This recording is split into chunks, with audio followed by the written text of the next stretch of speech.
আসসালামু আলাইকুম। বাংলাদেশের রপ্তানি প্রক্রিয়াকরণ এলাকা কর্তৃপক্ষ ব্যবসাতে নিম্নবর্ণিত 18টি পদের ক্যাটাগরিতে নিয়োগ বিজ্ঞপ্তি প্রকাশিত হয়েছিল, যেটিতে আপনারা বাংলাদেশের সকল জেলা থেকে পুরুষ মহিলা উভয় প্রার্থী এটিতে অনলাইনের মাধ্যমে আবেদন প্রক্রিয়াটি সম্পন্ন করতে পারবেন। তো আবেদনের ক্ষেত্রে নির্ধারিত একটি চাকরির আবেদন ফর্ম রয়েছে। আবেদন ফর্মটি আপনারা অনলাইনের মাধ্যমে পূরণ করে নির্ধারিত যে ফিটি রয়েছে সেটি টেলিটকের মাধ্যমে জমা দিলে আপনার আবেদন প্রক্রিয়াটি কিন্তু সম্পন্ন হয়ে যাবে। তো নিয়োগের 1 নম্বর পদটি রয়েছে সহকারী প্রকৌশলীপুর, পদের সংখ্যা রয়েছে 6টি। 2 নম্বর পদ রয়েছে সহকারী প্রকৌশলী বিদ্যুৎ, পদের সংখ্যা রয়েছে 2টি। 3 নম্বর পদ রয়েছে সহকারী প্রকৌশলী যান্ত্রিক, পদের সংখ্যা রয়েছে 1টি। 4 নম্বর পদ রয়েছে সহকারী কম্পিউটার প্রোগ্রামার, পদের সংখ্যা রয়েছে 1টি। 5 নম্বর পদ রয়েছে উপসহকারী প্রকৌশলীপুর, পদের সংখ্যা রয়েছে 3টি। 6 নম্বর পদ রয়েছে উপসহকারী প্রকৌশলী যানবাহন, পদের সংখ্যা রয়েছে 1টি। 7 নম্বর পদ রয়েছে সাব স্টেশন অ্যাটেন্ডেন্ট, পদের সংখ্যা রয়েছে 15টি। 8 নম্বর পদ রয়েছে স্টোর কিপার, পদের সংখ্যা রয়েছে 2টি। 9 নম্বর পদ রয়েছে অফিস সহকারী কাম কম্পিউটার অপারেটর, পদের সংখ্যা রয়েছে 6টি। 10 নম্বর পদ রয়েছে ড্রাফটসম্যান, পদের সংখ্যা রয়েছে 1টি। 11 নম্বর পদ রয়েছে সার্ভেয়ার, পদের সংখ্যা রয়েছে 4টি। 12 নম্বর পদ রয়েছে পাম্প অপারেটর, পদের সংখ্যা রয়েছে 10টি। 13 নম্বর পদ রয়েছে গাড়ি চালক, পদের সংখ্যা রয়েছে 27টি। 14 নম্বর পদ রয়েছে ডিসপাস রাইডার, পদের সংখ্যা রয়েছে 3টি। 15 নম্বর পদ রয়েছে প্লাম্বার সহকারী, পদের সংখ্যা রয়েছে 2টি। 16 নম্বর পদ রয়েছে মালি, পদের সংখ্যা রয়েছে 1টি। 17 নম্বর পদ রয়েছে সার্ভিস বয়, পদের সংখ্যা রয়েছে 1টি। 18 নম্বর পদ রয়েছে ইলেকট্রিক হেল্পার, পদের সংখ্যা রয়েছে 13টি। তো এটিতে আবেদনের ক্ষেত্রে আপনার যে সকল প্রার্থীর বয়স 1 ফেব্রুয়ারি 2026 তারিখে সর্বনিম্ন 18 বছর এবং সর্বোচ্চ 32 বছরের মধ্যে রয়েছে, সে সকল প্রার্থীরা এটিতে আবেদনটি করতে পারবেন। আর এখানে যে 18টি পদের ক্যাটাগরি দেখতে পাচ্ছেন, আপনার একজন প্রার্থী কেবলমাত্র একটি পদে আবেদনটি করতে পারবেন। আপনি একাধিক পদে আবেদন করলে আপনার সকল আবেদন কিন্তু বাতিল হয়ে যাবে।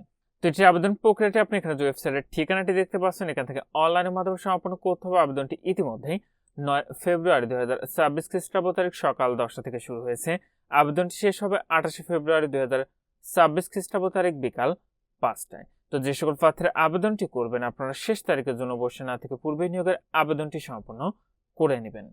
তো এটিতে আবেদনের ক্ষেত্রে আপনাদের পরীক্ষার ফিটি নির্ধারণ করা হয়েছিল, সেটি হলো সহকারী প্রকৌশলীপুর, সহকারী প্রকৌশলী বিদ্যুৎ, সহকারী প্রকৌশলী যান্ত্রিক, সহকারী কম্পিউটার প্রোগ্রামার, উপসহকারী প্রকৌশলপুর, উপসহকারী প্রকৌশল যানবাহন। পদের ক্ষেত্রে আপনার পরীক্ষার ফি লাগবে 223 টাকা এবং সাব স্টেশন অ্যাটেন্ডেন্ট পদের জন্য পরীক্ষার ফি লাগবে 168 টাকা এবং স্টোর কিপার, অপসহকারী cum computer operator, draftsman, surveyor, pump operator ও গাড়ি চালক পদের জন্য পরীক্ষার ফি লাগবে 112 টাকা। ডিসপাস রাইডার, প্লাম্বার সহকারী, মালিক, সার্ভিস বয়, ইলেকট্রিক হেল্পার পদের ক্ষেত্রে পরীক্ষার ফি লাগবে 56 টাকা এবং সকল ক্যাটাগরির পদের ক্ষেত্রে অনগ্রসর শ্রেণী, ক্ষুদ্র, নির্দিষ্ট, শারীরিক প্রতিবন্ধ, তৃতীয় লিঙ্গের প্রার্থীর জন্য ফি লাগবে মাত্র 56 টাকা। ফিটি আপনি টেলিটক প্রিপেইড মোবাইল নাম্বার থেকে SMS এর মাধ্যমে খুব সহজে পরিশোধ করতে পারবেন। আর আপনাদের প্রবেশপত্র প্রাপ্তির বিষয়টি পরবর্তীতে আপনার মোবাইলে SMS এর মাধ্যমে জানিয়ে দিবেন। তখন আপনার নির্ধারিত ওয়েবসাইট থেকে আপনাদের প্রবেশপত্রগুলো ডাউনলোড করে নিতে পারবেন। তো এটিতে কিন্তু আপনারা অষ্টম, SSC সহ বিভিন্ন ধরনের শিক্ষাগত যোগ্যতা আবেদন করতে পারবেন। তো 1 নম্বর পদে যে সকল প্রার্থী আবেদন করবেন, আপনাদের শিক্ষাগত যোগ্যতা লাগবে সরকার কর্তৃক স্বীকৃত বিশ্ববিদ্যালয় হতে BSc ইঞ্জিনিয়ারিং পুরো ডিগ্রি। 2 নম্বর পদে সরকার কর্তৃক স্বীকৃত বিশ্ববিদ্যালয় হতে BSc ইঞ্জিনিয়ারিং বিদ্যুৎ ডিগ্রি। 3 নম্বরে সরকার কর্তৃক স্বীকৃত বিশ্ববিদ্যালয় হতে BSc ইঞ্জিনিয়ারিং যান্ত্রিক ডিগ্রি। 4 নম্বরে BSc engineering in electrical and electronics অথবা BSc engineering in computer science and engineering অথবা কম্পিউটার সায়েন্স দ্বিতীয় শ্রেণীর স্নাতকোত্তর ডিগ্রি। 5 নম্বর পদে ইঞ্জিনিয়ারিং পুরো ডিপ্লোমা থাকতে হবে।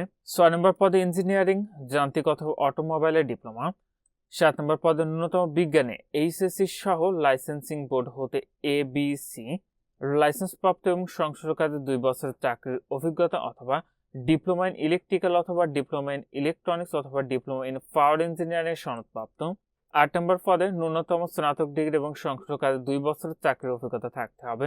9 নম্বর পদে HSC পাস এবং বাংলা ও ইংরেজি কম্পিউটার টাইপে প্রতি মিনিটে যথাক্রমে 25 ও 30 শব্দের গতি থাকতে হবে। 10 নম্বর পদে ড্রাফটসম্যানশিপে ডিপ্লোমা সহ 1 বছরের বাস্তব অভিজ্ঞতা অথবা diploma in engineering architecture technology অথবা architecture and interior design technology সনদপ্রাপ্ত। 11 নম্বর পদে SSC পাস সহ সার্ভেয়ারশিপের সার্টিফিকেট অথবা ডিপ্লোমা ইন ইঞ্জিনিয়ারিং সার্ভে সনদপ্রাপ্ত। 12 নম্বর পদে SSC পাস সহ লাইসেন্সিং বোর্ড হতে সি লাইসেন্স প্রাপ্ত এবং সংশ্লিষ্ট কাজে 3 বছরের বাস্তব অভিজ্ঞতা। 13 নম্বর পদে অষ্টম শ্রেণী পাস এবং যানবাহন চালানো সরকার কর্তৃক নির্ধারিত উপযুক্ত কর্তৃপক্ষ হতে লাইসেন্স প্রাপ্ত। 14 নম্বর পদে এসএসসি পাস সহ মোটরসাইকেল চালানোর অভিজ্ঞতা। 15 নম্বর পদে অষ্টম শ্রেণী পাস এবং সংসদ ক্ষেত্রে 2 বছরের বাস্তব অভিজ্ঞতা। 16 নম্বর পদে অষ্টম শ্রেণী পাস সহ পেশাগত কাজে 2 বছরের অভিজ্ঞতা। 17 নম্বর পদে অষ্টম শ্রেণী পাস সহ সংসদ কাজে 1 বছরের অভিজ্ঞতা। 18 নম্বর পদে অষ্টম শ্রেণী পাস এবং লাইসেন্সিং বোর্ড হতে সি লাইসেন্স প্রাপ্ত হতে হবে। তো এখানেই ছিল বাংলাদেশ রপ্তানি প্রক্রিয়াকরণ এলাকা কর্তৃপক্ষ ব্যবসার নিয়োগ বিজ্ঞপ্তি। আজকের ভিডিওটি এ পর্যন্ত। ভালো থাকুন, সুস্থ থাকুন, নিরাপদে থাকুন। আল্লাহ হাফেজ।